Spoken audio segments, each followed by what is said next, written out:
Now that I've explained some of the damage and kind of the scary kind of science behind what can happen, this irreversible damage, I want to address some really common questions that I get in my practice. So many people have used substances. So many people have used marijuana. And parents tell me, well, look, I turned out okay. I don't understand how this could be such a big danger to my child.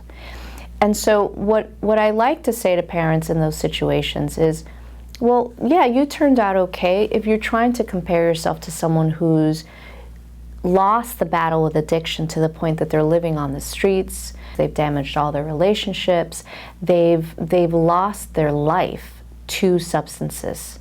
Compared to that, you're doing fine. The point here is that you're making irreversible, damaging neurological insults to a brain that hasn't yet reached its full potential. Where might you have been from an education perspective, from a professional perspective, socially, had you not exposed your young brain to those substances?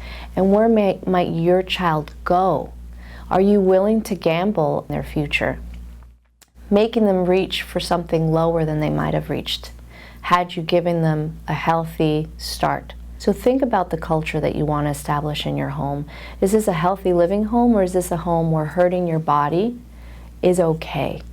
And so when you want to teach your children to value themselves, to wear a helmet for football, to wear their seatbelt in the car, you want to teach them to not expose their brain to these chemicals. I want to address a very common question, which is, well, when do I start teaching my child? Remember that we're talking about a span of brain maturation that starts in infancy and prenatally and goes into young adulthood, we're finding now.